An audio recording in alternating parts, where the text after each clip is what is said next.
Welcome to Lead with Clarity. This is a space for leaders who want to grow without losing themselves in the process. Each episode is a short reflection on leadership, influence, and the inner work that shapes how we show up for others. It's not hype, not noise, just clear thinking for the journey of leading well. Today's episode is entitled The Numbers Don't Lie, They Just Echo Your Actions. Here we go. There's a phrase I come back to often, not because it's complicated, because it's not. Joan Holman said it plainly. The numbers are the result of the actions you take. That's it. That's the whole thing. And yet, most leaders I work with, and most I have known across industries, do not lead from that principle. At least not really. They say they do, but watch where they spend their energy and you see the truth.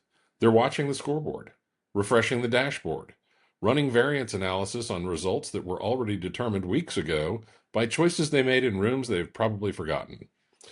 I want to sit with this for a few minutes because I think it carries more weight than most people give it. When we focus on numbers as the primary feedback loop, we're already operating in delay. Revenue, retention, churn, engagement rates, these are all lagging indicators. By the time they surface, the decisions that produce them are history. The actions, the conversations, the processes, the habits your team ran on autopilot last month, those already happened. The numbers are just their echo. Here's where a lot of leaders get it wrong. They read a bad number and they question the target. They negotiate the goal. They look for an explanation in the market, the economy, the competitor, the quarter. And sometimes those factors matter, but more often, the number is telling you something about behavior. Something about what your team is actually doing week to week. Something about what you modeled, what you tolerated, what you rewarded without meaning to. That's the uncomfortable part of Joan Holman's statement. It puts ownership right back in your hands. The reframe I want to offer is this. Stop managing outcomes and start leading inputs. This is not a new idea. The best operators and coaches have always known it.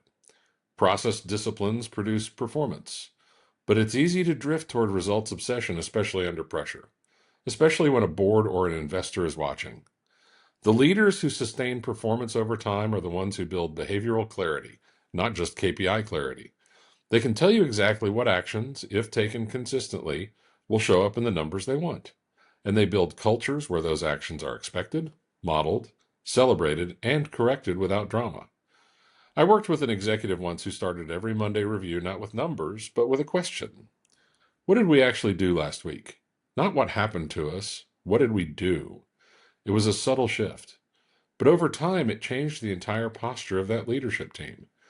They stopped being reactive. They started seeing themselves as architects of the results they were chasing.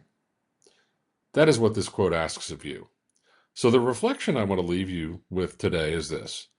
Think about a number in your world right now that is not where you want it.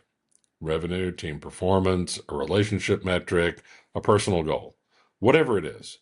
Now trace it back. Not to conditions or circumstances. Trace it back to actions. Yours and the people around you. What do you see?